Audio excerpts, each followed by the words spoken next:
بالله من الشيطان الرجيم بسم الله الرحمن الرحيم الحمد لله رب العالمين والصلاة والسلام على سيد المرسلين وعلى آله وصحبه أجمعين رب اشرح لي صدري ويسر لي أمري واحلل عقدة من لساني يفقه قولي سبحانك لا علم لنا إلا ما علمتنا إنك أنت العليم الحكيم ولا حول ولا قوة إلا بالله العلي العظيم.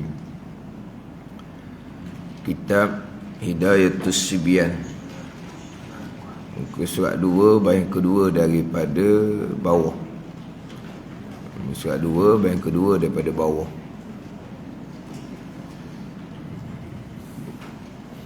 Qala al-muallif rahimahullahu ta'ala wa nafa'ana bi'ulumihi amin.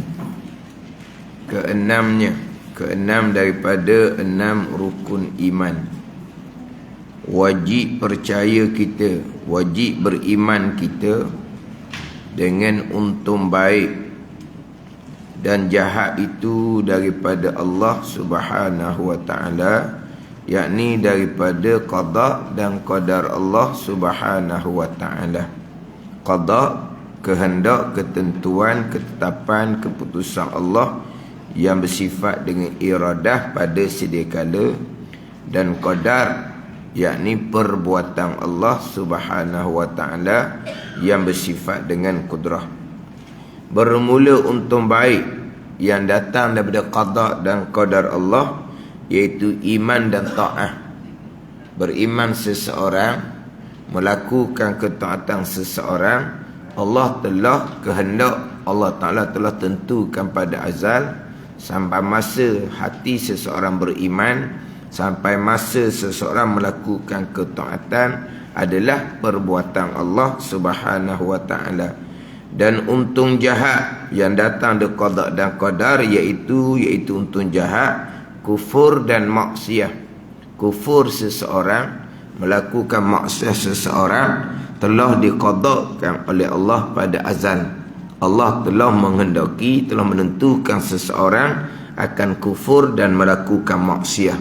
Sampai masa seseorang kufur, sampai masa seseorang gerak diam pada melakukan perkara maksiat, ini adalah datang daripada qadar, yakni perbuatan Allah Subhanahu wa ta'ala yang bersifat dengan kudrah. Sekalian perkara baik dan jahat datang daripada qada dan qadar Allah Subhanahu wa ta'ala. Itu pegangan kita. Ada percakapan yang baik daripada Allah, yang tak baik datang daripada diri kita sendiri. Itu ada percakapan.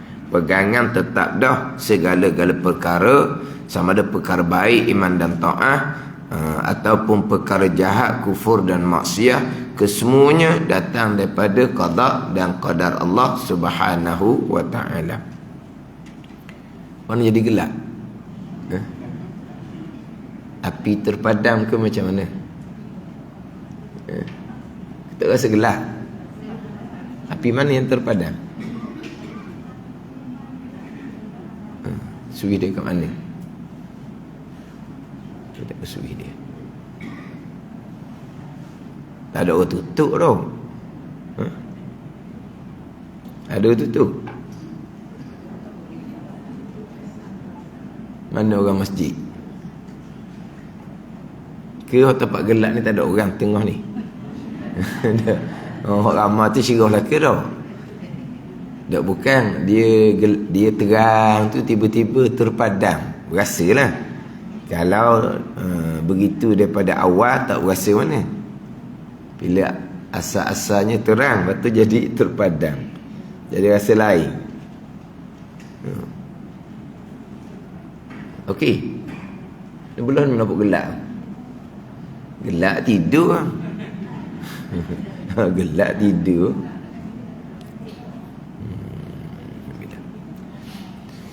Kemudian sesadah kita habaq qada Allah Subhanahu wa ta'ala yang bicara sekarang berkaitan dengan qadar. perbuatan Allah Subhanahu wa taala yang bersifat dengan kudrah. Semua perkara yang berlaku, perkara baik, perkara jahat, perkara yang berlaku di bumi, di langit, di dunia, di akhirat, kesemuanya adalah datang daripada perbuatan Allah Subhanahu wa taala yang bersifat dengan kudrah.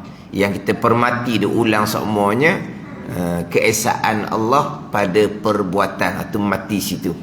Keesaan Allah pada perbuatan, wahdaniyah, sifat yang keenam. Semua yang berlaku adalah datang daripada perbuatan Allah Subhanahu wa taala. Allah mana yang perbuat sekalian perbuatan. Sifat yang ketujuh, sifat kudrah. Allah yang bersifat kudrah lah yang melakukan segala-gala perkara. Allah melakukan segala-gala perkara sebagaimana kehendak tentang Allah pada azal. Sifat yang ke-8, sifat iradah. Allah mendaki menentukan pada azal, muafaqah dengan ilmu. Sifat yang ke-9, sifat ilmu. Wahdaniyah, kudrah, iradah, ilmu. Tapi kita mati molek dari tauhid. Mentauhidkan Allah pada perbuatan, sama sekali tidak mensyirikkan Allah pada perbuatan. Mensyirikkan Allah pada perbuatan, musyrikun. Orang yang mensyirikkan Allah Subhanahu wa ta'ala. Kita sebut musyrikun ni tu puak kafir Mekah. Iyalah musyrikun lah tu. Puak kafir Mekah tu puak musyrikun. Termasuk musyrik ni orang yang mensyirikkan Allah pada perbuatan. Ada perbuatan yang berlaku yang bukan perbuatan Allah. Kesemua yang berlaku adalah perbuatan Allah Subhanahu wa ta'ala yang bersifat dengan kudrah. Tapi kita mati di wahdaniyah, keesaan pada perbuatan. Semua yang berlaku perbuatan Allah Subhanahu wa ta'ala. Tiada perkara yang berlaku secara semula jadi, secara tabi'i tidak ada. Yang menjadikan putus perbuatan Allah, bukan perbuatan pisau. Yang menjadikan hangus perbuatan Allah, bukan perbuatan api. Itu pegangan kita. Jadi pisau, api itu misal kitab. Contoh kitabnya pisau, api. Semua perkara lah. Bukan nasi yang mengenyangkan, bukan air yang menghilangkan dahaga, bukan obat yang menyembuhkan. Semua yang berlaku adalah perbuatan Allah Subhanahu wa ta'ala. Itu ni pegangan iman akidah kita. Dicakap cakap asbab, pisau tajam molek, mudah kita nak buat kerja apa-apa. Api kuat molek, sekejap hangus habis. Makan nasi, makan banyak, kenyang, minum air, hilang dahaga. Bila makan obat, jadi penyakit jadi stabil. Makan obat darah tinggi, kecil manis, penyakit darah tinggi, kecil manis jadi stabil. Itu hanya percakapan asbab sahaja. Kemudian di hati kita lupa akan perbuatan Allah. Tak ada salah apa pun. Sekarang ni kita duduk molek dak terbalik ni perbuatan Allah. Tapi kita lupa ianya perbuatan Allah. Kita nampak terang ni perbuatan Allah, bukan perbuatan biji mata. Kita tak ingat ianya perbuatan Allah. Kita dengar molek ni bukan perbuatan gegendam telinga, perbuatan Allah. Tapi kita lupa dengar kita perbuatan Allah. Tak ada salah. Tapi di sini dah ni. Kita gerak diam, duduk bangun, perbuatan Allah. Kita boleh nampak perbuatan Allah. Kita boleh dengar perbuatan Allah. Kita hidup setiap saat ni Allah yang perbuatkan kita hidup, bukan udara. Okey. Zahirnya begitulah. Boleh menapas molek, hidup. Hak kena tu hak tiba-tiba sesak napas. Contohnya meninggal dunia sebab apa? Sesak napas, tak boleh nak bernapas. Kena serangan jantung, meninggal dunia. Itu hanya cerita asbab. Mati kenapa? Sesak napas kerana serangan jantung. Oh, mati kerana sesak napas. Itu cerita asbab. Pegangan kitanya, hidup mati perbuatan Allah. Yuhyi wa yumit, Allah yang menghidup, Allah yang mematikan. Bukan udara yang menghidupkan kita. Bukan kerana sesak napas yang mematikan kita. Hidup mati kita Allah yang menghidupkan dan Allah yang mematikan. How dia cakap udara sesak napas, cakap asbab. Tapi diingatan hati kitanya, hidup kita ni sebab apa? Sebab boleh menapah. Udara ada serta kita boleh menapah. Hiduplah kitanya sekarang.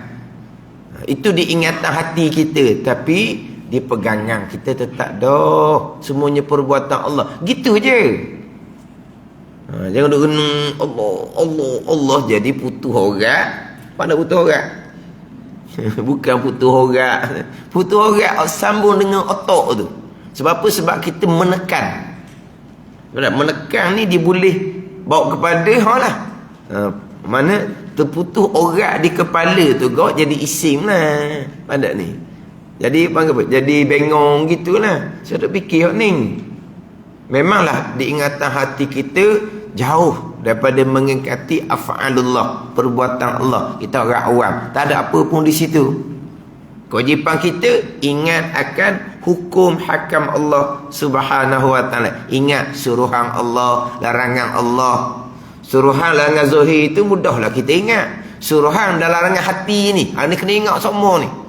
Mari riak, mari ujuk, mari takabur, kena ingat semua. Itu haram besar-besar tu. Kita berjaga hati kita. Itu kewajipan kita ni ingat akan hukum hakam Allah. Nak ingat akan af'alullah, itu atas kurniaan.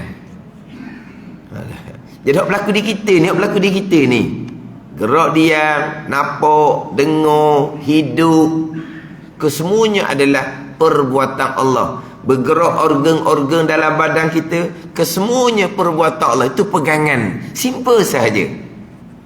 Tidak kecuali walaupun sebesar zarah, melainkan kesemuanya berlaku perbuatan Allah. Wahdaniyah, keesaan pada perbuatan.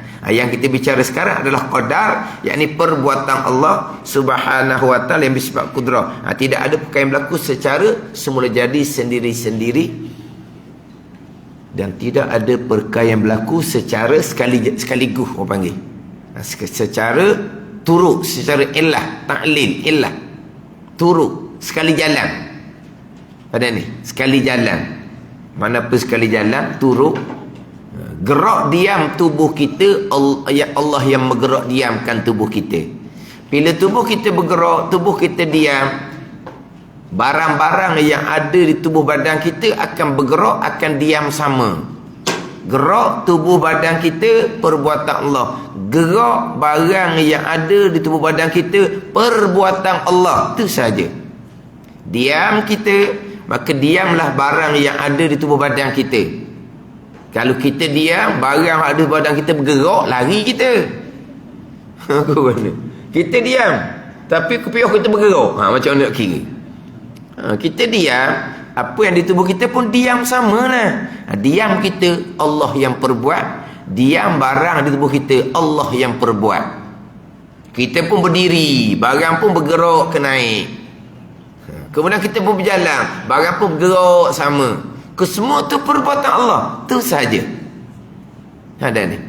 Bukan kata Allah hanya menggerak diamkan tubuh badan kita, hak bergerak barang yang di badan, bukan Allah dah. Tu sekali jalan. Bukan. Kesemuanya perbuatan Allah. Tu sahaja. Misal kitabnya bergerak jari, bergerak cincin di jari. Bergerak cincin di jari itu perbuatan Allah. Allah yang menggerak diamkan cincin di jari. Allah yang menggerak diamkan cincin di jari. Itu misal kitab. Tapi yang seumpama gerak dia cincin perbuatan Allah, banyak lagi barang yang ada di tubuh kita yang bergerak pada masa tubuh kita bergerak. Kesemuanya perbuatan Allah Subhanahu wa taala. Jadi oleh kerana kita awak misal bergerak cincin ialah perbuatan Allah juga, dia pun tarik, kena ingat Allah gerak mu cincin Allah buat, gerak mu cincin Allah buat. Siapa suruh gitu? Dia kata orang ngajar suruh gitu. Itu salah. Dan misal kita bergerak jari, perbuatan Allah. Bergerak cincin di jari, perbuatan Allah. Dia pun suruh ingat ni.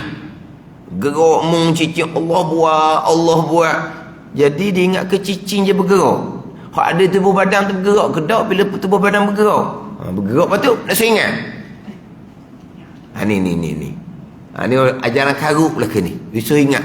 Gok cicing dia mu Tuhan. Dah ingat je cicing gok Tuhan buat, kupur dia tu. Batal iman. Allah kata, karuknya bawakan. Cicing tu kecil je, buanglah payah sangat. Lepas tu pakaian kita bergerak. Kena tarik ingat. Allah yang gerakkan kain baju. Allah payahnya nak ingat. Buanglah kain baju tu senang. Ada. Dia apabila kata berpegang, semua yang berlaku perbuatan Allah tidak ada secara turut secara sekaligus, bukan ingat, pegang. Syuhud, ingat, rasa di hati, itu maqam, itu atas kurniaan. Kita bicara i'tiqadi, pegangan. Ada ni. Bicara bab pegangan. Bukan bicara bab syuhud, bab ingatan. Bab ingatan ni atas qada masing-masing yang dikurniakan oleh Allah Subhanahu wa taala, atas qada masing-masing waktu. Tapi berpegang ni rukun mek kenal. Berpegang ni rukun mek kenal. Ingat di hati, syuhud, rasa, zauq di hati, qada masing-masing. Itu tidak menjadikan kewajipan. Kita berpegang semua yang berlaku perbuatan Allah, bergeraknya jari perbuatan Allah, bergeraknya cincin jari perbuatan Allah. Itu je kita nak pegang. Kemudian hak ning ni perici je lagi. Kita mati dah. Sekalian yang berlaku keesaan pada perbuatan. Sudahlah. Bukan bergerak cincin. Kalau ada kumang lah di tubuh kita akan bergerak sama. Kalau ada habuk di tubuh kita akan bergerak sama. Bila tubuh kita bergerak, kesemuanya perbuatan Allah. Tu je. Tak dekat tu je. Tapi umpama seperti turuk banyaklah. Contoh cicing. Lepas tu hak barang di tubuh kita. Contoh pula kalau kereta bergerak. Yang ada dalam kereta semuanya bergerak. Nak besar laginya bah bergerak. Hak dalam bah semuanya bergerak. Nak besar lagi.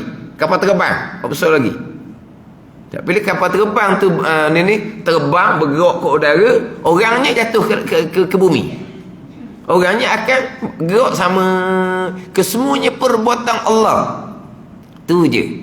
Geraknya kepala gerobok kereta api, kepala gerobok ke tak? Kepala kereta api tu bergerak. Hak lain tu bergerak belaka. Orang ke barang ke bergerak belaka. Kesemuanya perbuatan Allah. Setakat tu sahaja. Jadi kalaulah umpama bergerak cincin tu bukan perbuatan Allah, sekali jalan sahaja, selepas tangan kita bergerak, jadi banyaklah perkara yang berlaku bukan perbuatan Allah. Kalau kita memanglah buat contohnya bergerak cincin perbuatan Allah.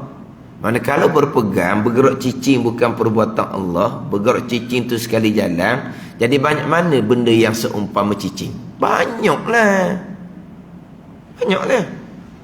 Jadi semua tu bukan perbuatan Allah. Dah bergerak cicing pun perbuatan Allah. Apatah lagi bergerak benda yang besar, semuanya perbuatan Allah Subhanahu wa taala. Itu pegangan kita. Mana? Saya biasa buat contohnya, kalau kita pergi beli contohnya, atas nama ikhtiar usaha. Tapi semua tu perbuatan Allah. Kita nak bawa barang banyak tak boleh. Kita pun cari troli. Kita berbarang penuh di troli tu, kita tak perlu sentuh barang tu. Kita tak perlu tolak barang tu. Kita hanya tolak troli. Bila kita tolak troli, barang tu akan sekali jalan. Ni hak atas nama ikhtiar usaha kita, hak zahir ni. Tu kita lemah kan. Mana kita gerakkan troli. Barang tu tak, mana bukan kita yang gerakkan. Troli yang gerakkan. Kita hanya tolak troli. Hak zahir, hak ikhtiar usaha kita.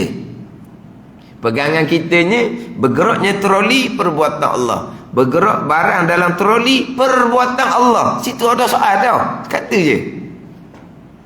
Bergerak troli itu zahirnya kita tolak. Bergerak kita pun perbuatan Allah. Bergerak troli perbuatan Allah. Bergerak barang dan troli pun perbuatan Allah. Qada belaka. Kata je.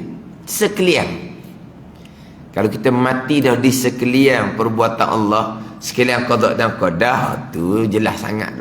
Semua sekalian tidak terkecuali, walaupun sebesar zarah, walaupun sebesar atom, benda yang halus yang tidak boleh dibahagi. Sekat tu je lah.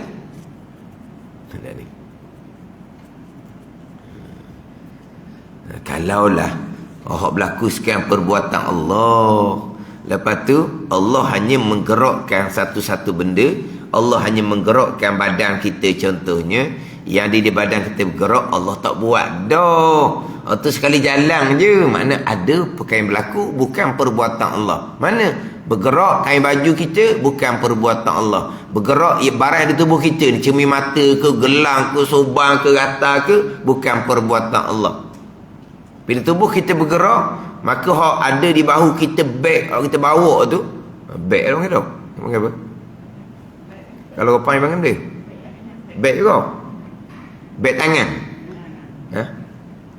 beg tangan lah.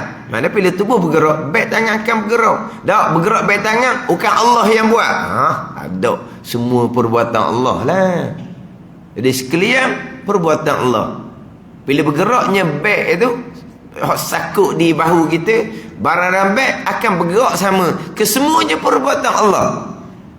Tu kata kalau nak renung tu putus orang lah. Dia renung ke cicing, cicing gerak Allah buat, cicing gerak Allah buat. Banyak lagi di tubuh kita bergerak. Ada ni. Kesemuanya perbuatan Allah Subhanahu wa ta'ala. Ini cerita pegangan. Allah yang menggerakkan air sungai. Air sungai tu bergerak, kalau pada hak zahirnya gerak, kerana kedudukan permukaan bumi lah. Wallahu alam tu. Kerana permukaan bumi belah hulu tu tinggi, belah hilir ni rendah ke macam mana. Jadi air sungai hulu ke hilir. Kenapa air sungai ada hilir ke hulu? Mungkin permukaan bumi lah mungkin. Itu hak zahir. Hak zahir. Ke air sungai turun naik. Air sungai turun naik. Daripada hulu turun ke hilir. Kenapa? Pada ilmu zahir, ilmu asbab. Kenapa? Tu kata kemungkinan permukaan bumi ke macam mana? Kan ada meseng hak di hulu tolak air. Tak ada, memang air tu akan mengalir. Itu kata kemungkinan permukaan bumi lah, wallahu a'lam waktunya. Takut di hulu tu dia bukit, di hilir ni dia rendah. Sebab di hilir ni akan jumpa laut pula. Gitulah wallahu a'lam lah. Itu kira pada hak zahir. Jadi mengalirlah air hak zahirnya kerana tadilah kerana permukaan bumi. Pegangan kita tetap dah. Mengalirnya air Allah yang buat. Tiap-tiap titik air yang mengalir Allah yang buat. Bila airnya mengalir, hak barang bersekali dengan air pun akan bergerak sama. Sampah ke lumpur ke akan bergerak sama. Bergerak sampah, bergerak lumpur, perbuatan Allah Subhanahu wa ta'ala. Itu saja. Tapi kita akan cakapnya, sampah tu mari mana, lumpur tu mari mana. Sampah, lumpur, air bawa, turun air. Itu cakap sebab. Contohlah kalau musim-musim banjir tu kan, lepas air surut je, tinggal sampah, tinggal lumpur. Sampah lumpur tu mari mana? Turun air bawa. Kita cakap tak salah tu, kita cakap asbab. Mana turun air bawa. Sampah dan lumpur tu, pegangan kita semua yang berlaku qada. Mana bergerak air tu perbuatan Allah. Maka bergerak sampah, lumpur, bersekali dengan air, perbuatan Allah. Itu sahaja. Itu saja pegangan kita. Simple. Sebaliknya kalau berpegang, bergerak satu benda tu semata-mata turut. Dia tak langsung berkait dengan perbuatan Allah Subhanahu wa ta'ala. Tidak langsung berkait dengan perbuatan Allah. Semata-mata turut. Itu kafir ijma' ulama. Kalau berpegang. Kalau berpegang, perkara berlaku secara turut yang langsung tidak berkait dengan perbuatan Allah Subhanahu wa ta'ala. Itu kafir ijma' ulama. Ada ni. Semua yang berlaku adalah perbuatan Allah Subhanahu wa ta'ala. Adah tu hanya cakap asbab. Adah Allah perlakukan seumpama tu. Adah tu Allah perlakukan seumpama tu. Tapi semua yang berlaku perbuatan Allah Subhanahu wa ta'ala. Tapi hak cakap asbab, tu saya sebut berulang-ulang kali dah. Cakap asbab, cakap isnad majazi, tak salah. Cakap asbab, cakap isnad majazi dia panggil. Isnad majazi, sandar sementara kepada asbab. Itu tidak salah. Hak ni hak kadang-kadang timbul hak fahaman-fahaman terpesong. Cakap asbab dia buh kapil lalu dah. Allah, hak tu berat tu. Cakap asbab buh kapil lalu dah. Terutama sekalinya cakap bak-obat. Tak ada kapil lalu. Sama je cakap obat ke cakap apa ke, dipanggil cakap asbab. Isnad majazi. Al-Quran pun menyandarkan pada asbab. Hadis Nabi pun menyandarkan pada asbab. Dalam kitab-kitab pun menyandar kepada asbab. Tak ada salah pun. Yubuh kapi. Hak ni go, man kafara mu'minan faqad kafar. Sesiapa yang mengkafirkan orang mukmin, maka sesungguhnya dia telah jatuh kafir. Siapa? Mereka yang mengkafirkan orang mukmin. Kenapa mereka mengkafirkan orang mukmin? Kerana salah pengajian. Guru disebut macam mana? Guru disebut berpegang di sini. Berpegang di sini, di hati. Jadi di hati ni kita tak nampak. Jadi tahu mana berpegang tu, keluarlah di mulut.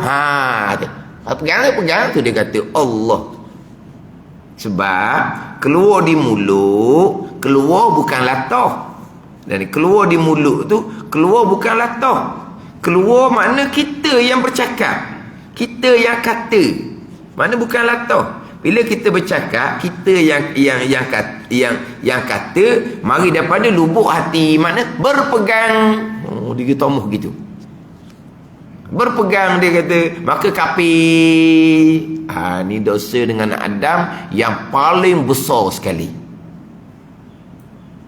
Dosa dengan Adam ada 5. Dosa pada agama, dosa pada diri, dosa pada harta, dosa pada maruah, dosa pada kehormatan. Tapi dosa Adam paling besar, dosa pada agama.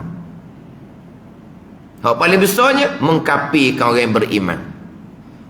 Dosa anak Adam dan orang yang mengkafir itu jatuh hukum kafir. Kalau kita dalam kitab ni kita ada. Dalam kitab-kitab dia akan membicarakan dia panggil asbabur riddah. Sebab-sebab yang menyebabkan jatuh kafir. Percakapan, pegangan, percakapan dan perbuatan. Itu 3 asbabur riddah: pegangan, percakapan dan perbuatan. Kemudian hak paling banyaknya adalah percakapan. Atau paling banyak yang menyebabkan seorang jatuh kafir yazbillah adalah percakapan. Misal kitab yang pertamanya adalah mengkafirkan orang mukmin. Tu. Mengkafirkan orang mukmin. Hak Nabi sallallahu bersabdanya, ayyuma rajulin qala li akhihi ya kafir faqad ba'a biha ahaduhuma in kana kama qal wa illa raja'at alaih. Nabi kata, sesiapa yang berkata pada saudaranya hei kafir, maka sesungguhnya telah jatuhlah kafir itu ke atas salah seorang daripada keduanya. Salah seorang. Ada ni Nabi kata, ini hadis Bukhari Muslim ni. Nabi kata, sesiapa yang berkata kepada saudaranya, wahai kafir, mu ni kafir mu ni. Nabi kata, sesungguhnya telah jatuhlah kekafiran itu ke atas salah seorang daripada keduanya. Mana apa? Mana kalau yang dikafirkan tu kafir sungguh, kafirlah dianya. Kalau yang dikafir tu tak kafir, kafir tu akan balik ke dia. Maknanya apabila seseorang kata kepada saudara kafir, maka kafir ni kena pada salah seorang kedua ni. Kalau yang dikafir tu kafir sungguh, kafirlah dianya. Kalau yang dikafir tu dok kafir, maka yang berkata kafir tu kafir. Pada ni. Mana bila kata kepada saudara tu, saudara orang yang beriman, kamu ni kafir. Kafir tu kena pada salah seorang dua ni. Kalau orang yang dikata kafir tu memang dia kafir, dia adalah kafir. Ada ni. Tapi kalau dia tak kafir, dia hanya cakap asbab, maka orang yang berkata kafir tu jatuh kafir. Habis terbatal amal ibadah dia terdahulu, dia wajib bertaubat kembali dan dia kena minta maaf dengan seseorang yang kerana ia ada dosa dengan anak Adam. Ni apabila tekan bicara seumpama ni, ada orang yang memang maknanya ngenyih bagi Allah, ustaz saya dulu Allah kata bertaubatlah, bertaubat. Lepas tu amal ibadah saya sebelum tu tak ada dah, kosong, tak ada ni. Bila kafir seseorang wal-izabillah, maka terbatal sekalian amalan yang terdahulu, tak ada. Dia bertaubat kembali, pahala amalan terdahulu tidak akan kembali, cuma dia tak kena qada, tu saja. Ini berat ni. Dia kata dia guru dia ajar gitu, tu ajaran sesat gitu, ajaran salah gitu.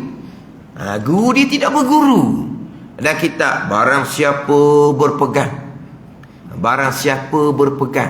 berpegang, contohnya perkara berlaku secara semula jadi, perkara berlaku secara turut tadi tu, yang tak berkait dengan perbuatan Allah, maka kafir tu berpegang duduk dalam. Nak tahu mana pegangan? Guru hak sesat sana ni, guru hak tak belajar ni, dia keluar mulut, makan obat, dia pegang obat dia pegang. Allah kata, anak murid dia pun tunggu cakap-cakap, mu ni tak ada Tuhan, mu ni kafir, mu ni sungguh ni orang tu belajar ni, dia ajar dengan ajaran sesat yang seumpama ni. Karuk sesat siapa ke menyebabkan jatuh kafir pada diri sendiri. Ada ni karuk sesat ni kadang-kadang berdosa. Ni berdosa dah ni. Karuk sesat dia belajar dengan guru yang salah ni, dia jatuh kafir benar. Dah guru yang mana tu? Guru yang tidak berguru. Dia belajar ilmu tauhid dengan maksud mana? Haram awal dah. Haram awal dah. Bila bicara seumpama tu hak belajar salah selama ni gitu lah. Ya Allah, macam ustaz bertaubat, kena kita maaf dengan orang yang pernah kamu kafirkan. Orang mah dia kata, sabar peringkat kalau saya pergi satu-satu tempat, orang sedang bersembang, siapa aja dia kata, orang apa senyap? Tak cakap. Ada orang senyap. Orang tak cakap. Dak wani nak cakap. Tu aji mari. Mu cakap bebek kurang, kafir mu tak ada Tuhan. Gitu benar. Tapi oleh kerana orang ramai-ramai ni tak belajar, ayah haji ni seorang je hak dengar, subuh pergi belajar tempat tu, maghrib pergi belajar tempat tu. Jadi orang kata ayah haji ni berilmu lah. Jadi apabila haji kata mu ni tak Tuhan, kafir mu ni, orang pun senyap lah. Dan orang kata pun tak belajar langsung, dia pergi belajar ilmu salah. Jadi bila ayah haji ni mengkafirkan, terima je lah. Akhirnya bila dimari kat orang mah pun senyap. Haji mari dah, jangan bercakap baby kurang, tak ada Tuhan, kafir mu saja kata. Orang pun senyap. Sampai kat tu pun orang takut ke dia. Apa? Mu ni apa ni cakap gini? Tak ada Tuhan mu ni, kafir biasa ni. Mulut dia gitu. Tapi orang kampung ni tak lawan. Sebab dia orang belajar. Apa ni? Apa gitu? Ni dia cerita sendiri. Siapa Ustaz saya pergi saja, kalau fikir mari mana ada masalah lah tu. Macam mana kita orang tengah bersembang, kita nak pergi tumpang sekaki lah kita kata. Ada ni tiba-tiba siapa kau senyap, kita rasa macam mana? Kita siapa jauh senyap, orang tak buh kita tau, baik kita balik lah. Senyap. Ada ni ni bukan ni takut nak bercakap. Takut dikatakan kamu tak ada Tuhan, kafir kamu. Itu hak yang mengkafirkan. Yang pernah dikafirkan pula Allah Ustaz baru tahu selama ni sedap-sedap dia kata kita tak ada Tuhan. Ni nak terbalik ni. nak tutup hak balik ni. Sebab sebetulnya dia dikafirkan tapi tak ada nak jawab sebab orang tu belajar. Tempat kerja. Jadi dia photostat. Dia photostat tu tak keluar, tak jadilah photostat tu. Bila tak jadi ni kau, dakwah habis. Dakwah photostat habis.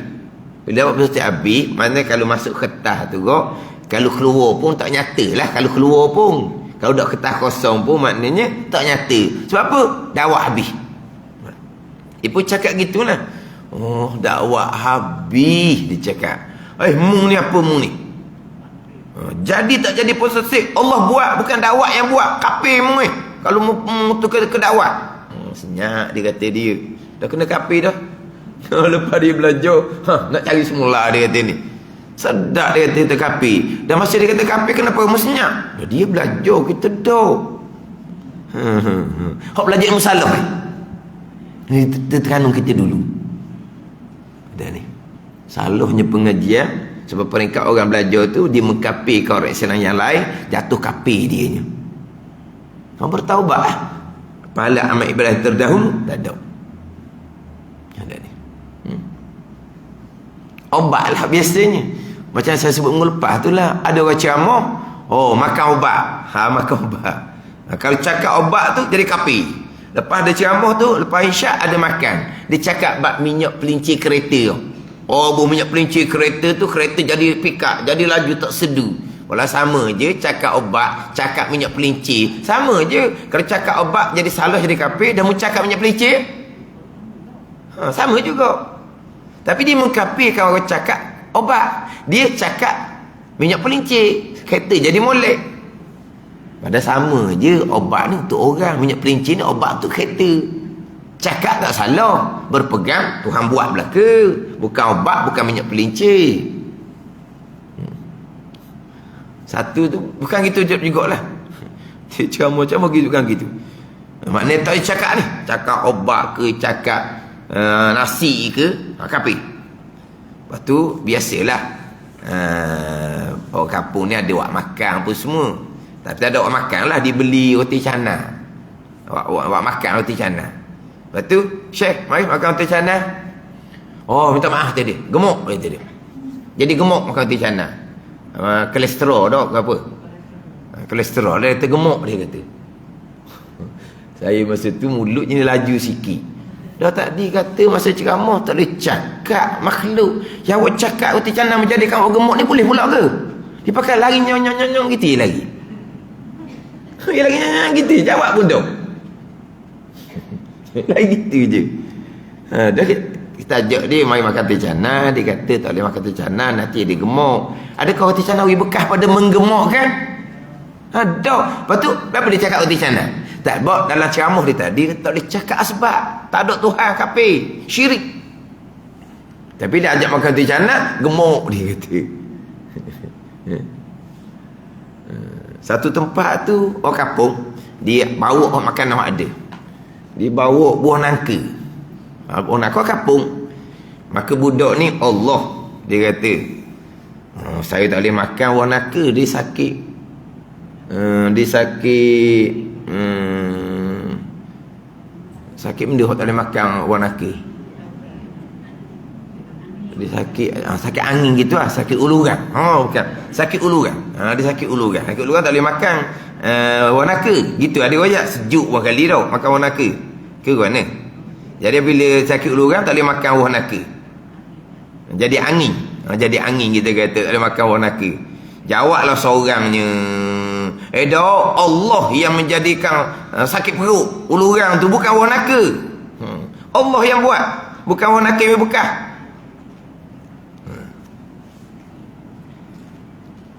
Senyap kawan tu. Dia pun batuk.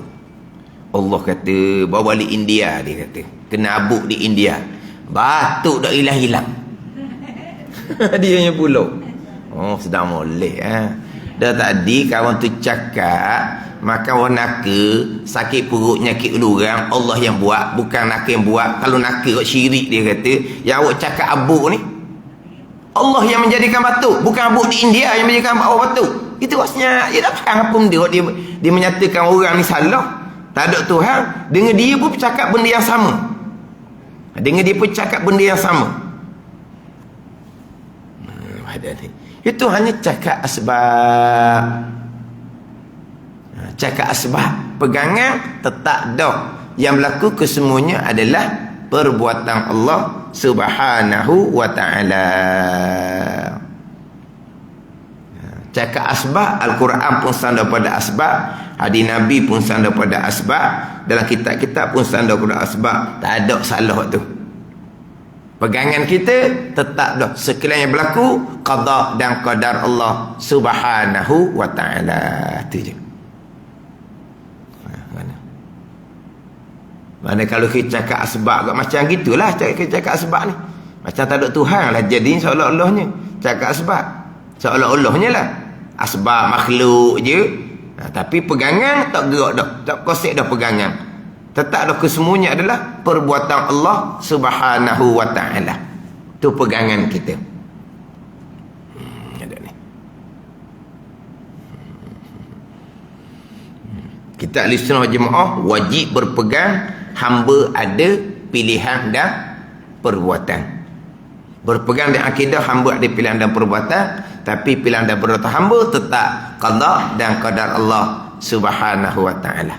Jadi kita ni dalam bab qadar ni di penghujung lah. Jadi insya-Allah pun sambung baliklah percakapan asbab, sambung berkaitan dengan bab ikhtiar dan usaha ahli sunnah jemaahnya macam mana, qadariyahnya macam mana, jabariyahnya macam mana.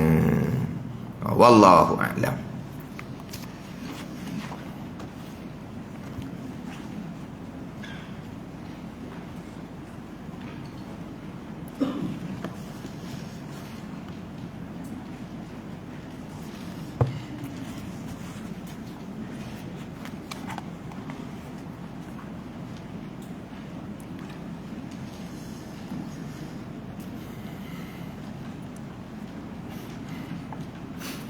Cuma kita ni, kita duduk di masjid ni, tak ada lah kita kata orang yang mengikuti live FB kena sentiasa berhati-hatilah. Di dalam FB ni ada scammer dia panggil. Jadi kalau ada orang yang betul-betul kesusahan, jangan sembunyikan diri. Biar orang kenal, kita pergi lapor pada pihak kebajikan masyarakat. Jangan duduk masuk dalam kuliah pengajian minta bantuan gitu. Kalau kata susah sangat, jangan sembunyikan identiti. Masuk dalam FB, bila nak buka balik siapa orangnya, ditutup. Nyatakan siapa orangnya. Kalau betul-betul orang yang susah, kita akan pergi pada pihak yang berkuasa lah. Pihak jabat agama, hak zakat ke, pihak kebajikan masyarakat ke. Dia gangguan banyak dalam FB. Dia pandai, cara mana nak elok dia pandai. Jadi kalau kita orang FB ni, orang tua-tua tengok siangnya ke dia, hak sama je. Siapa sebenar tu wallahu a'lam. Kalau sebenar, nyatakan identiti, boleh orang tolong. Tak disembunyikan identiti, tak boleh buka. FB dia tak boleh buka. Tapi dia ganggu dalam kalau FB dia ganggu. Duk masuk. Minta bantuan. Dia tahu cara jalan. Cara kalau blok, kalau sekat pun dah dia pandai. Ini scammer orang panggil. Kerja dia kuliah agama. Mudah-mudahan tahu hidayah lah. Dia rajin nak ikut kuliah agama, mudah tahu hidayah. Itu je. Tapi kalau susah sungguh, nyatakan identiti, orang boleh tolong.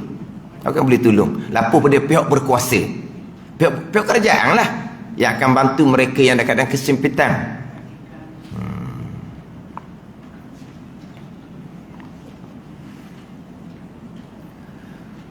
Kemudian ada belakang dah cukup dah buku dah.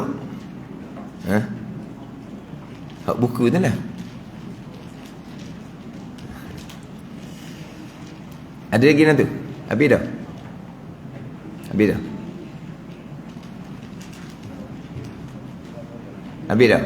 Tak ada dah. Yelah, macam sebut sebelum ni lah. Bukan nak baca semua dalam buku ni, tapi hak poin-poin tu kita ambil lah hak dalam buku ni.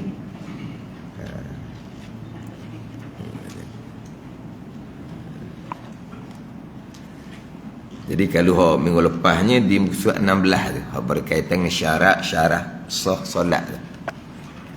Hak nombor 2 tu.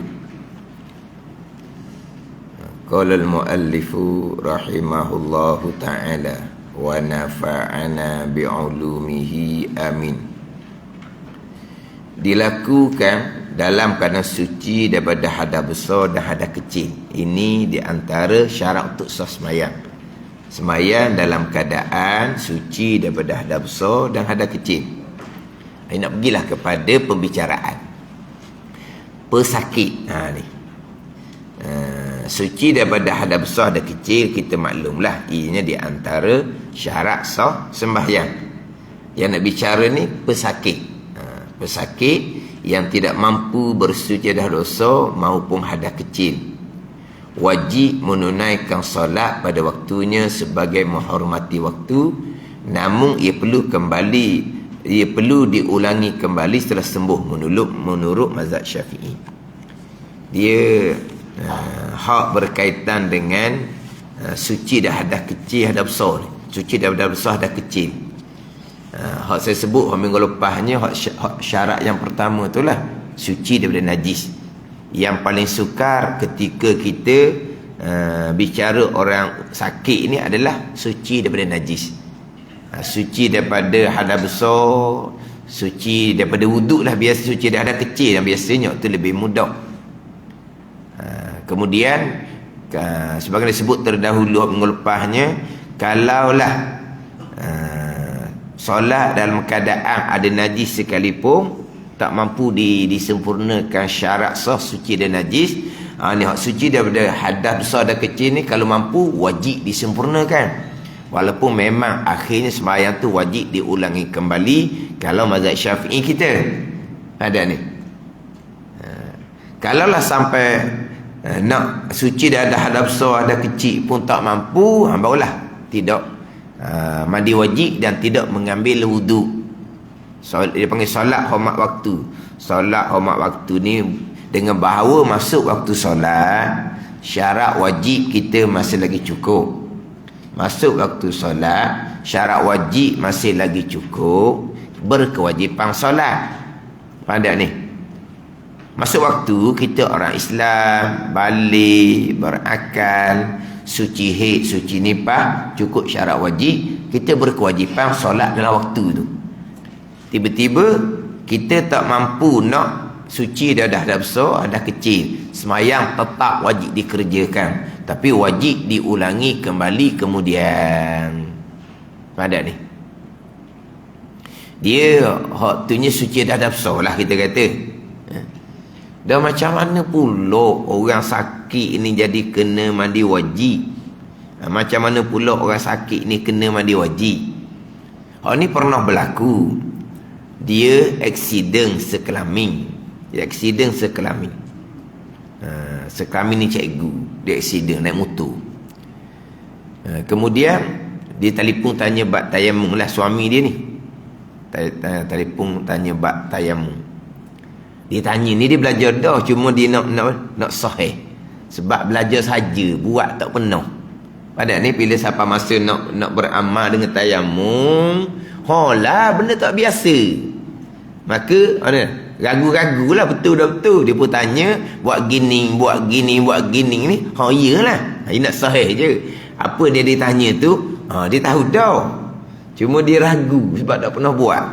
Lepas tu dia kata, perempuan dia mujur, dia kata perempuan dia tak mayang sebab ada datang darah haid. Mujur dia kata. Mana sesalah perempuan dia.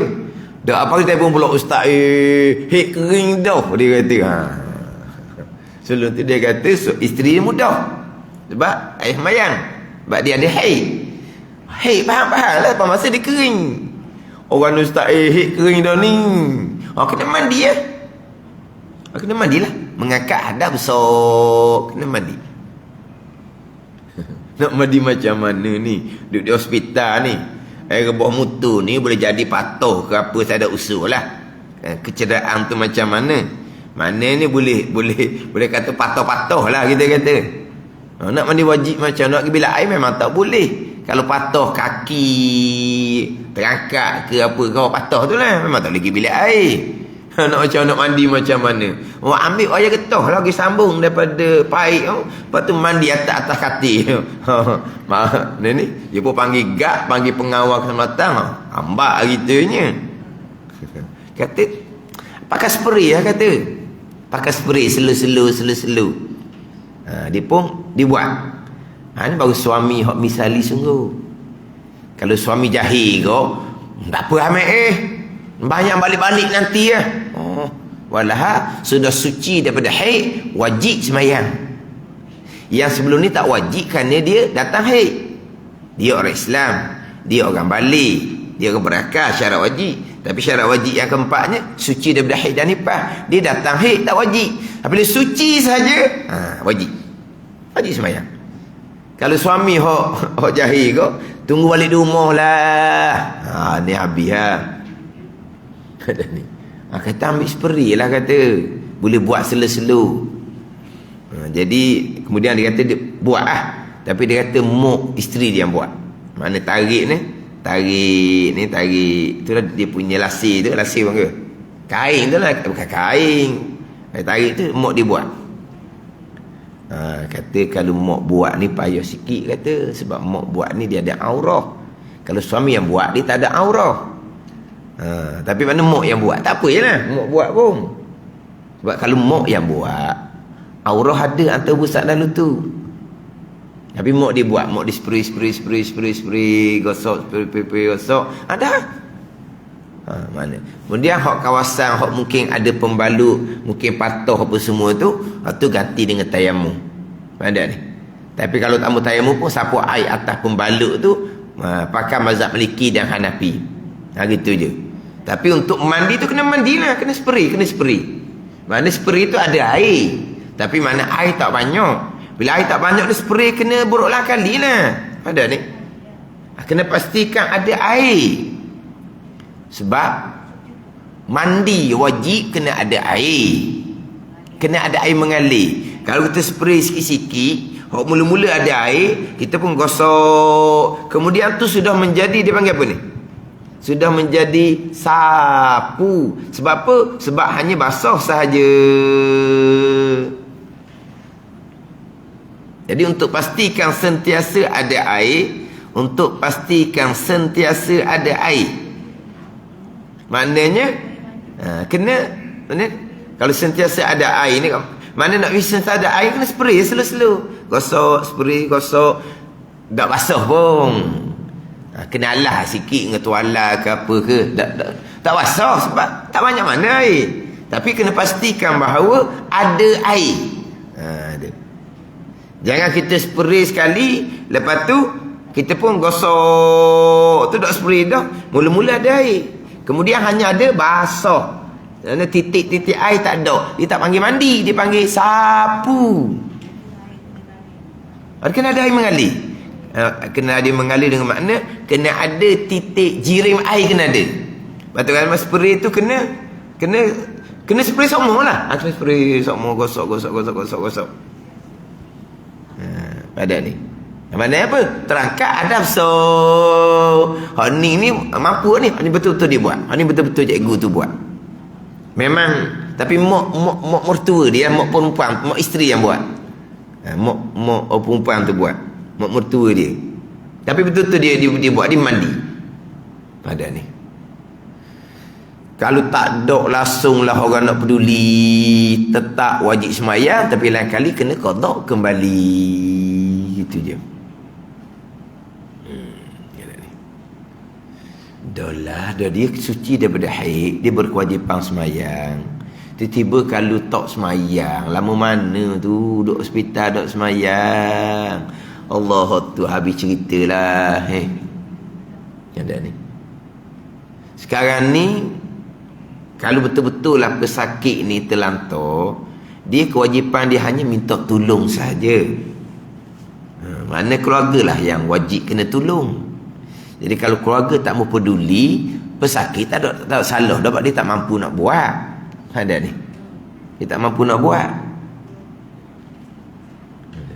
Macam sekarang kan, dah sekarang ni kita maklum lah, di hospital pun tak boleh nak pergi macam dulu-dulu ziarah. Sekarang ni walaupun endemik COVID pun, jadi nak tolong tu macam mana? Ni. Jadi maknanya di antara itulah suci daripada haid dalam sakit, duduk di hospital. Macam kata hak suami ni lah, sebelum tu isteri dia senang, tak payah semayang. Baik isteri dia ni haid, dari sini haid.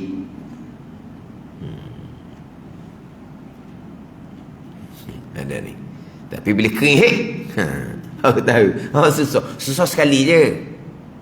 Jadi kalau betul-betul nak pakai mazhab Syafi'i, sebelum daripada spray untuk mandi wajib itu, tayamum dulu. Sapu debu, tepuk debu, sapu debu dibuka pesakit tu.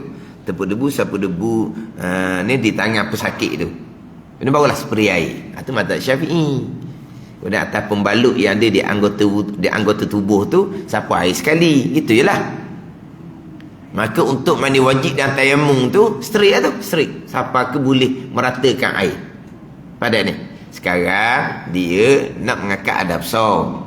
Dia suci daripada haid. Sekarang ni mandi wajib dan pertayamum untuk mazhab Syafi'i kita. Jadi sebelum kita spray air, kita tayamum dahulu. Tepuk debu, sapu di muka pesakit. Niat tayamum kerana mengharuskan fardu sembahyang. Kemudian tepuk debu, sapu di tangan pesakit. Kemudian barulah spray air. Niat mandi wajib. Tu tak kena qada lah waktunya. Niki mazhab Syafi'i. Niki mazhab Syafi'i. Bab qada tu dia akan bicara panjang pula. Bab qada tu. Pembalut tu di anggota tayamum ke tidak. Dia banyak bicara pula waktunya. Tapi mana tu cara mazhab Syafi'i. Kerana bertayamum dan kita memandikan pesakit tu dengan spray tadi. Kemudian hak mandi wajib setengah tayamum tu, kan tayamum kan boleh pakai satu fardu saja kan. Itu tayamum ganti daripada wudu. Ini ganti daripada mandi wajib kan ni.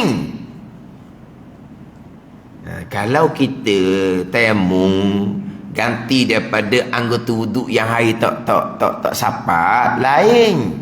Contohnya muka ke tangan ke kaki ada pembalut, kita berwuduk serta bertayamum. Tayamum hanya satu fardu, sunat banyak mana pun boleh. Ada ni. Jadi lepas daripada disemai satu fardu, kemudian nak semai fardu yang lain, tak boleh pakai dah tayamum tu. Sebab tayamum hanya satu fardu. Tayamum ganti daripada anggota wuduk yang tak kata air. Bukan tayamum ganti daripada mandi wajib, anggota mandi wajib yang tak kata air. Aku tu kena beza molek pula situ. Jadi masuk waktu isyak, nak main isyak pula, berbetulan wuduk tak batal lagi, dia tak perlu ambil wuduk, dia cuma tayamum je sekali. Tadi maghrib dia berwuduk, ni mengangkat ada kecil, di anggota wuduk ada pembalut, dia ganti dengan tayamum. Pada ni lepas daripada sembahyang fardu tu, sembahyang sunat banyak mana pun boleh. Bila masuk waktu isyak, naknya pada isyak pula contohnya, maka dengan tayamum tu tak boleh dua fardu. Tapi wuduk tak batal lagi. Bila wuduk tak batal lagi, masuk waktu isyak, tak perlu ambil wuduk, cuma tayamum je sekali. Tayamum sapu di muka dan dua tangan tu je. Wuduk tak ambil. Kalau wuduk dia batal, barulah kembali kepada wuduk dan bertayamum. Berbeza dengan kita tayamum kerana anggota mandi wajib kita ada pembalut. Maka dengan mandi wajib serta dengan bertayamum tu boleh gunalah untuk sembahyang selama-lamanya. Tapi untuk sembahyang fardu tu kena ambil wuduk pula, tu cerita lain. Ada ni. Dengan mandi wajib dan tayamum tu. Jadi untuk sembahyang tu bolehlah selama-lamanya, sampailah kepada dia boleh basuh kembali hak tempat yang ada pembalut. Tapi kalau dia nak sembahyang masuk waktu, dia kena berwuduk dan bertayamum. Hak saya sebut tadi ni, dia mandi wajib serta bertayamum. Maka dengan mandi wajib dan tayamum tu boleh guna sampailah Kalau ada pembalut dia anggota mandi wajib tu, kalau kaki dia seming tu doktor buang dah. Barulah sambung kembali, ratakan air di bawah seming tu yang sebelum ni tak rata ketika mandi wajib. Sambung perata. Ada ni. Dia suci daripada haid di hospital. Kemudian tayamum serta spray air untuk meratakan satu tubuh mandi wajib. Jadi dengan mandi wajib dan tayamum tu kena buat sama-sama. Tak payah dah sekali tu je. Tapi sama masa nak semayang, ambil wuduk, dan kalau anggota wuduk ada pembalut, tayamum. Tu bab wuduk, bab lain. Sekarang ni bab mandi wajib dan bab tayamum. Selama mana hak mandi wajib dan tayamum tu boleh digunakan? Selama mana sampailah kepada hak pembalut di anggota mandi wajib di kaki contohnya, doktor buka dah. Bila doktor buka dah tu, maka dia wajib kena sambung kembali, meratakan air di bawah seming pembalut tu yang sebelum tu tak rata. Sambung balik. Sambung je. Ratakan air di situ. Sambung mana ni? Sambung mandi wajib yang terdahulu. Mandi wajib yang terdahulu banyak minggu dah. Dah banyak minggu dah. Sambung je lah. Dia kan mandi wajib kan, mualak bukan wajib pun. Kita mandi wajib, syarat mualak ke? Dah. Jadi hari tu kalau tak contoh kaki lah, kaki ada seming, kaki patah. Jadi di kaki tu air tak boleh nak rata lah ketika mandi wajib. Tu ganti dengan tayamum. Sampai masa apabila seming pembalut tu doktor buang, berarti kita boleh sambung meratakan lagi kaki yang ianya adalah anggota mandi wajib tu. Sambung lah, kata air. Lepas tu mandi wajib mana tu? Sambung hak sebelum ni. Beberapa minggu ke tak kira lah, sambung. Ada ni. Cuma nak ceritanya, dengan mandi wajib, dengan tayamum tu, boleh guna mandi wajib tu sampailah kepada boleh meratakan air di tempat bawah pembalut yang sebelum tu tidak boleh diratakan ketika mandi wajib. Pada ni. Kan ni. Jadi muskil pula. Sambung lah, sambung. Dah niat dah. Hak mandi wajib di hospital tu niat ke dah? Niat dah lah. Lepas tu sambung basuh kaki, sambung lah, siu air. Lepas tu niat. Niat tu ada lah kalau nak niat. Tapi syarat niat, tak payah. Kan mandi wajib di hospital tu niat dah kan?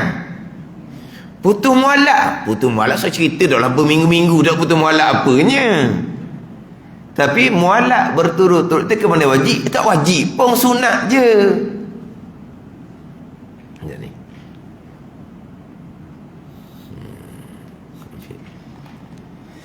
hak ni hak mampu. Kalau tak mampu barulah semayang juga. Semayang tu tak wajib. Tak ada orang nak tolong, mengangkat ada besar, mengangkat ada kecil, tetap kekal kewajipan solat. Tapi macam sebut sebelum ni lah, untuk mengangkat ada kecil mudah, kita spray saja di muka pesakit dengan anggota wuduk yang lain. Hak sukarnya adalah untuk sucikan daripada najis. Itu hak sukar. Untuk wudukkan pesakit, tu tak payah mana tu. Memang dia pakai spray pun perata muka, perata tangan sampai siku, tu mudah je. Kalau hak mengangkat ada besar tu sekali je. Sekali je. Lepas ke daripada haid tu, buat sekali tu je. Tak berulang kali, mudah juga. Ke tak nampak gambaran kalau pakai spray. Mandi wajib spray kepala tu, spray. Lepas tu rambut tu kita selatilah biar jadi rata. Spray siapa di muka, siapa di tubuh, siapa spray. Tak apa. Spray ni air banyak juga ni. Kalau kita spray banyak-banyak, memang air tu meleleh, air tu banyak air tu. Cuma jangan buat sekali spray tu, kena spray banyak masa. Biar rata habis satu tubuh tu dengan ada titik-titik air. Dengan ada titik-titik air. Gimana?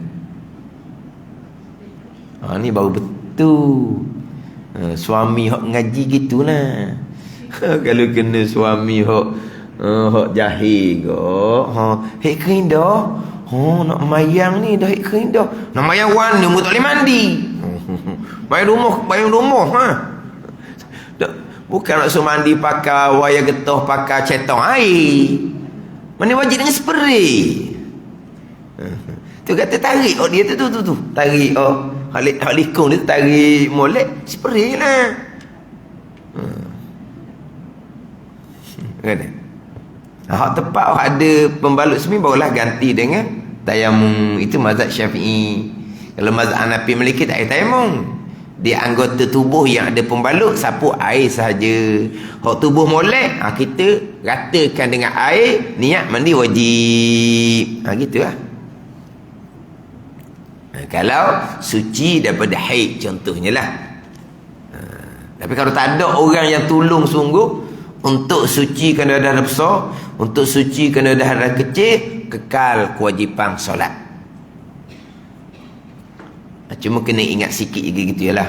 Kalau kita sembahyang dalam keadaan kita berhadap besar, tidak ada yang tolong kita mengangkat hadap besar, berarti kita membaca Al-Quran di dalam sembahyang dalam keadaan kita berhadap besar.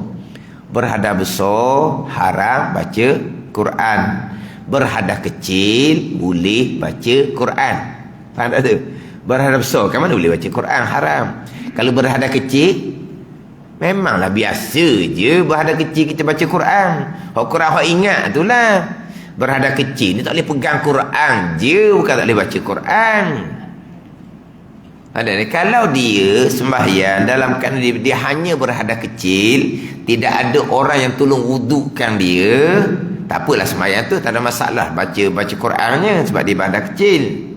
Tapi kalau dia berhadap besar, tak mampu untuk mengangkat hadap besar, tak ada orang tolong untuk mengangkat hadap besar, dia tetap berkewajipan solat. Tapi dalam solat ada Al-Quran, Fatihah dan surah, ianya adalah Al-Quran. Orang yang berhadap besar, kita maklum membaca Quran tak boleh. Membaca Quran tu tak boleh. Lepas tu macam mana? Dia hanya baca Fatihah saja, surah jangan baca. Gitu je lah. Fatihah kena baca lah sebab itu rukun. Surah bukan rukun. Jangan baca lah sebab kamu masih lagi berhadap besar. Tadi saya baca Fatihah Quran juga, itu rukun. Tak baca Fatihah tak ada semayang lah. Jadi makna kalau dia sembahyang dia kena berhadap besar, tak mampu untuk mengangkat hadap besar dengan mandi wajib, tak ada orang nak tolong dia mengangkat hadap besar dengan mandi wajib, dia sembahyang Fatihah tetap kena baca, lepas tu rukun sembahyang. Surah jangan baca, haram kalau baca surah sebab dia berhadap besar. Kalau dia berhadap kecil, tak mampu untuk berwuduk, tak ada orang nak tolong untuk berwuduk, dia bacalah surah sebab dia bukan berhadap besar, hanya berhadap kecil. Tapi biasa orang sakit ni baca Fatihah je, nak cepat. Surah-surah dah baca biasanya, nak cepat. Janji boleh semayang je. Nak cerita kalau nak baca surah, kalau dalam keadaan berhadap besar tak boleh. Kalau dalam keadaan hanya berhadap kecil, sunat kita membaca surah. Badan ni. Badan ni.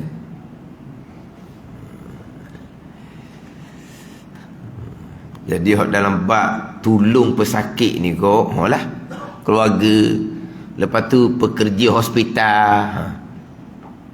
Pekerja hospital dia tak layan tau. Dia pun sibuk dengan kerja dia. Siapa masuk waktu, saya nak semayang, tolong wudukkan saya. Oh, pas semayang lah. Memang semayang 5 kali. Semayang 5 kali. Orangnya sibuk. Dia pun tak mau tolong. Itu dia dengan Allah Ta'ala lah bulaknya. Hak pesakit kekal kewajipan solat, dia tetap solat, dia menunaikan kewajipan. Kalau mati pun mati nak kena menunaikan kewajipan. Itu je lah. Tapi kalau segar kemudian, dia kena ulang balik sebab dia semayang dalam keadaan tidak cukup syarat sah, suci daripada hadap besar dan suci daripada hadap kecil.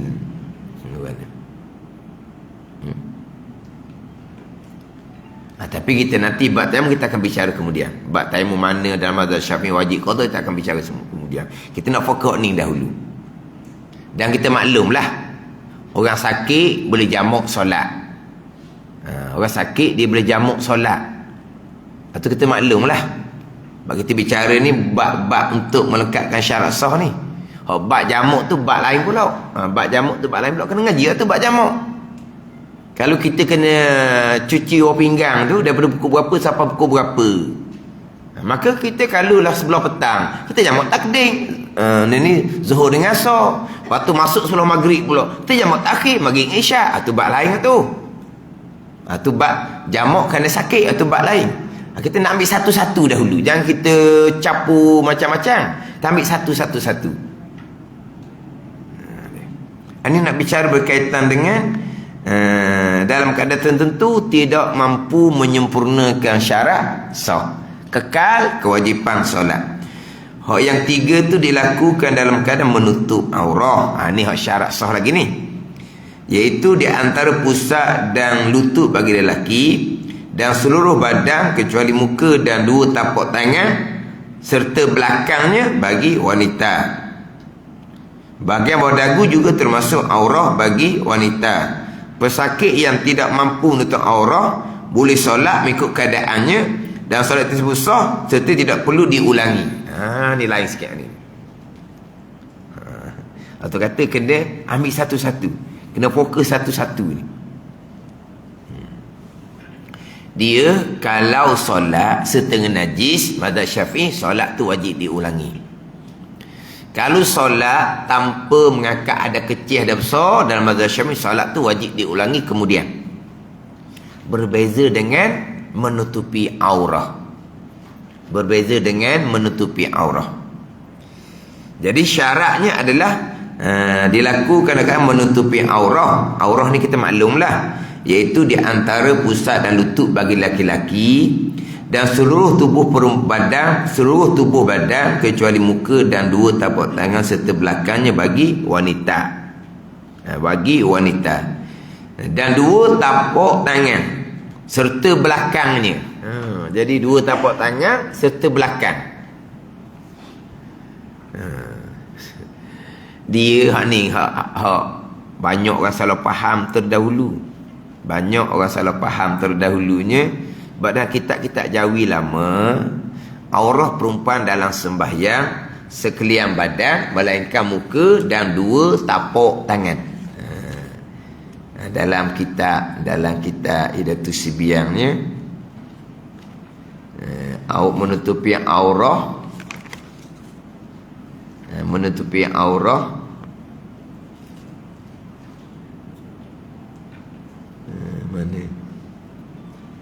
dalam sembahyang, aurat perempuan di dalam sembahyang. Sama kot sini. Aurat perempuan yang merdeka iaitu sekalian badannya melainkan muka dan dua tapak tangannya. Jika ada di dalam solat melainkan muka dan dua tapak tangan. Jadi dua tapak tangan ni tapak. Sebab tu timbul dahulu ada orang salah faham, dia ingat ke belakang tangan ni aurat. Maka dia buat baju semayang, buat ada tangan, dia pun buat lebih. Ingat tak? Dia buat lebih. Sebab buat lebih, dia kata belakang tangan ni aurat, dia kata. Yang tidak auratnya mana? Muka dan dua tapak tangan. Belakang tangan tak boleh aurat, dia pun bubuh lebih. Tapi kalau belakang tangan ni aurat juga, walaupun dia bubuh dia buat lebih, dia panggil apa ni? Panggil topi, lidah. Panggil apa ni? Buat lebih. Kolej lebih. Panggil apa? Panggil topi, sudu, lidah. Apa? Nama apa ni? Sebab dia kata buat lebih sebab apa? Sebab aurat. Belakang tangan ni aurat. Tapi buka tak? Buka juga. Tak buka. Apa tu? Aurat macam mana? Jadi lebih kreatifnya dia buat kena. Dia ni dia pun buat getah, dia pun saku. Dia masuk sini. Tu barulah kreatif sikit tu. Sebab dia tak buka. Ni dia kolej je, buka. Dan kalau aurah batal juga sembahyang. Tak ada orang lebih kreatif, dia buat tu, lepas tu dia buat macam ada ni, tali getah. Dia pun masuk tali getah, barulah tak buka. Sebab apa dah kita sebut malaikat muka dan dua tapak tangan. Dua tapak tangan, yakni dua tangan. Tu ayat lama dua tapak tangan tu. Ayat lama. Sebab tu dalam kitab Wisyah, tak Wisyah, melainkan muka dan dua tapak tangan, zahir dan batin. Dia kata apa gitu pula. Dia kata Wisyah. Ini kita kemudian sedikit. Melainkan muka dan dua tapak tangan, zahir dan batin. Tapak tangan ada zahir, tapak tangan ada batin. Okey, ni tapak tangan. Zahirnya mana? Luar. Batinnya mana? Daging dalam. Ke mana? Dah dua tapak tangan, zahir dan batin. Tapak tangan ni, mana zahir? Kulit luar. Mana batin? Daging dalam. Gitu. Kalau nak faham gitu. Zahir batin dah. Zahir hak ni, batin hak ni. Dan kalau hak ni zahir ni batin, dah panggil dua tapak tangan. Dua tangan lah. Itu maksud kita. Dua tapak tangan, yakni dua tangan. Bukan nak ketapak dengan maksud kita. Kalau kita sekarang sebut kata tapak ni tapak ni. Itu ayat kita. Dia kena belajar, bukan baca sendiri. Hati ibu salah faham tu kena baca sendiri. Walaupun dah buku ni dia kata tapak serta belakang. Gitu pula. Maknanya dua tangan gitulah. Tapi bila baca sendiri, jadi melainkan muka dan dua tapak tangan. Jadi muka bukan aurah dalam sembahyang, tapak tangan bukan aurah dalam sembahyang. Sebaliknya belakang tangan aurah. Tu salah faham. Dua tapak tangan, yakni dua tangan. Hawisyah, dua tapak tangan, zahir dan batin. Itu makna dua tangan. Ada ni. Bahagian bawah dagu juga termasuk aurah bagi wanita. Bawah dagu ni, faham tak mana bawah dagu? Ni tekak bukan. Bawah dagu ni bawah dagu ni dagu. Ayat ni susah sikit lah. Maksudnya dagu juga termasuk aurah bagi wanita. Dagu tu betul. Bawah dagu ni bawah dagu sini. Adapun dagu bukan aurah. Dagu bukan aurah. Bawah ni bawah aurah. Ni bawah ni. Hak lembek.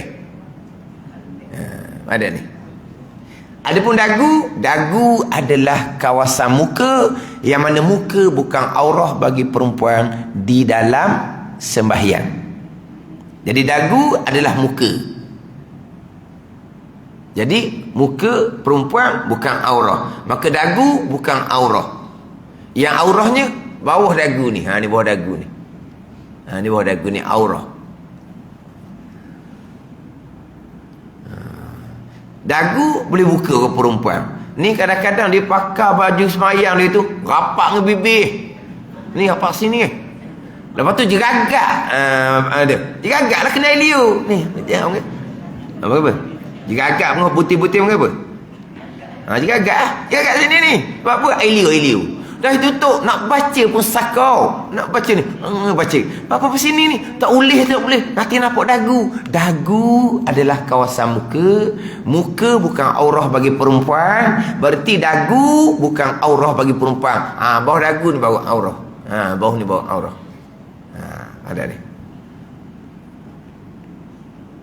Mana cukup tutup setengah dagu pada anda perempuan. Oleh kerana dagu ni adalah muka, batang lelaki janggut dia wajib kena basuh. Sebab apa? Sebab dagu ni muka. Bila dagu ni muka, maka tiap-tiap bulu yang tumbuh dalam kawasan muka wajib kena basuh Melaka. Jadi bila dagu ni muka, janggut ni tumbuh di dagu muka, maka janggut kena basuh. Sebab dagu adalah muka. Itu bab hak kena basuh janggut.